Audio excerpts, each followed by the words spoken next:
Fala pessoal, beleza? Quem me conhece sabe que é sempre um prazer estar aqui com vocês.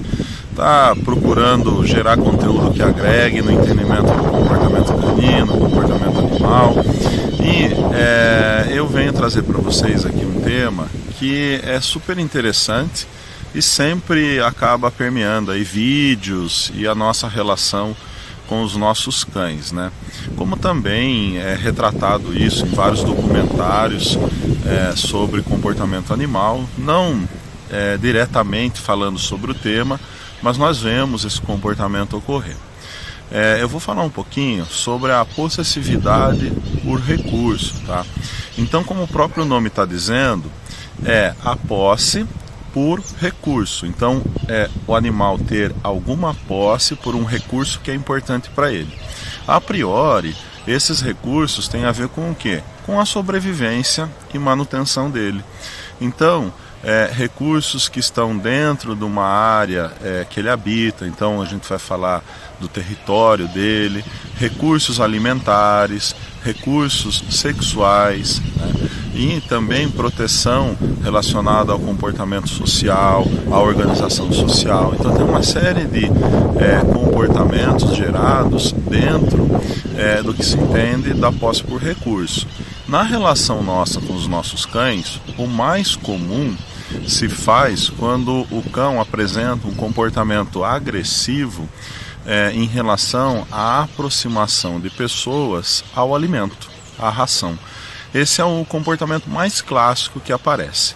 E às vezes, muitos donos acabam ficando chateados porque acabam pensando assim, mas sou eu que dou carinho, sou eu que dou a ração, sou eu que dou atenção, e ele vai demonstrar essa ingratidão quando eu fui fazer carinho nele no momento que ele estava se alimentando.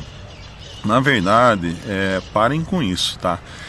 Eu vou explicar para vocês primeiro a base etológica, a base evolutiva desse comportamento, que na verdade é muito simples da gente entender. Não que o assunto seja simples, mas é simples a gente compreender.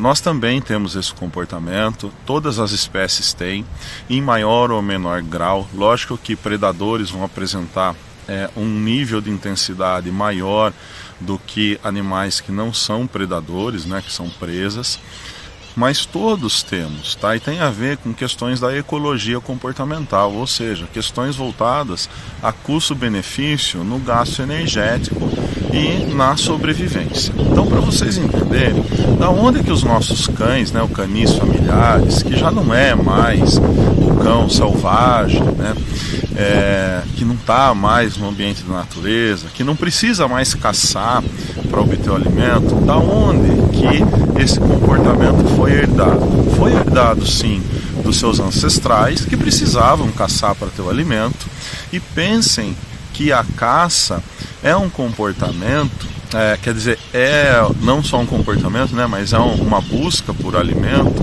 envolve uma série de motivações estabelecedoras e motivações, como que chama? Estabelecedoras e motivadoras, que tem a ver com privação e saciação, tem a ver também com sobrevivência, mas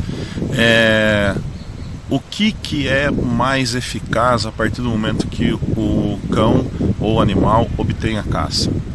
Ele abandonar a caça assim que vier, ou abandonar o alimento assim que vier um possível risco de perdê-lo ou protegê-lo.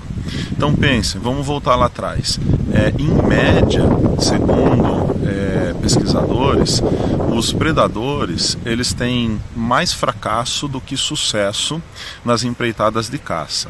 Eles colocam em torno aí de 30% de sucesso, ou seja, a cada 100 vezes que um animal sai para caçar, ele só consegue 30 vezes. Bom, o gasto de energia, o risco para sair caçar é muito alto, concordam? Sendo muito alto, a hora que ele obtém a presa, e essa presa é o alimento dele, e a hora que ele está se alimentando, é muito menor o gasto de energia agora eu proteger esse recurso, que o alimento, do que eu sair caçar novamente. Porque se esse comportamento for selecionado ao longo de milhares de anos de evolução para os predadores, e como eu disse, para a maioria dos animais, a chance de sobrevivência dessa espécie diminui muito, possivelmente vai entrar em extinção, porque ele sempre vai ter um gasto energético muito grande. E outras espécies que perceberem esse comportamento benevolente dele, simplesmente vão acabar se aproximando para se aproveitar de um alimento fácil, né, de fácil acesso.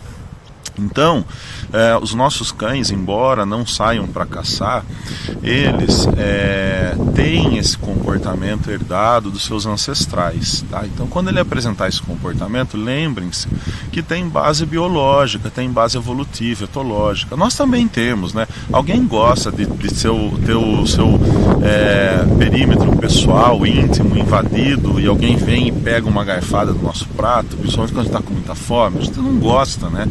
Ou quando a gente está esperando numa fila para comer e alguém corta a nossa fila e nós estamos morrendo de fome, mesmo que a gente não esteja. Então a gente vai ter ali disputas, não só uma questão moral, se é certo ou errado furar a fila, mas existem questões específicas que também nós expressamos. Nós esquecemos que nós somos animais também, humanos, mas animais.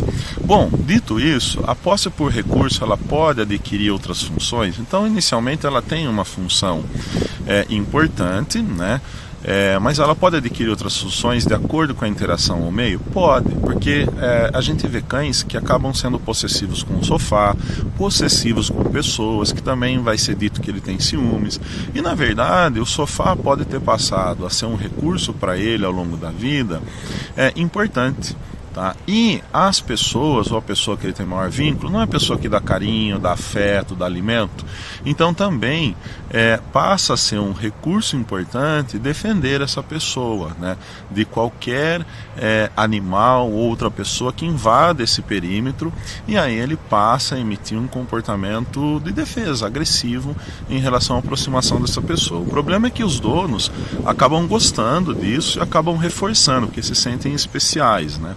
Agora, dentro disso tudo, existe também a aprendizagem que o cão está tendo. Então ele imita esse comportamento e geralmente as pessoas, para não levar mordida, se retraem. Então ele acaba sendo reforçado negativamente. Isso pode começar a se tornar um certo padrão de conduta para situações similares para aquele cão, onde ele passou a aprender que emitir esse comportamento agressivo mediante a coisas que ele adquiriu posse, resolve o conflito. Então daí tem que trabalhar, né? Tem que trabalhar, não tem como. Então veja como sempre nós temos aqui a etologia, a biologia, né, as ciências naturais, junto com a análise do comportamento, ocorrendo na nossa relação com os cães. Agora, uma coisa importante: alguns biólogos vão chamar esse comportamento de posse por recurso de dominância.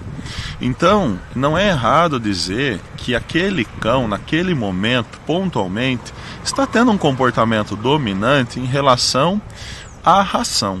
Outros vão dizer agressividade por posse por recurso. E quando eu venho aqui dizer isso, não é o Ivan que está dizendo. E ao mesmo tempo, eu sei que isso pode ser um prato cheio para os positivistas. Fala, tá vendo? O Ivan defende a dominância. Não, vocês têm que assistir minha aula sobre teoria da dominância antes de vir fazer tais afirmações. Primeiro, que eu não defendo a teoria da dominância tal qual ela se dá no adestramento de cães. E nem esse comportamento que o pessoal coloca muito em vídeos se justifica para defender a teoria da dominância tal qual se dá no adestramento de cães, tá? No entanto, os comportamentos de dominância e submissão, eles ocorrem na natureza, ocorrem nas relações entre os cães, mas a gente precisa saber definir e entender como um biólogo vê, como um etólogo vê. E sim, pessoal, tem um outro lado que pode pegar isso daí e falar, tá vendo? O Ivan tá falando que a dominância tem, então como eu acredito nela, né? Então sempre tem os extremos que podem distorcer o que eu estou falando. Eu não estou falando que por conta de alguns biólogos dizerem que esse comportamento ele é dominante, a dominância na nossa relação com os cães se dá como se entende no adestramento. Mas só trazendo para vocês algumas curiosidades, beleza? Espero que vocês tenham gostado. Se vocês querem fazer o meu curso online, não se esqueça, eu estou abrindo vaga agora, vai começar na segunda semana de setembro. Façam as inscrições, vai ser a última turma desse ano, beleza? Vamos que vamos, valeu, abraço.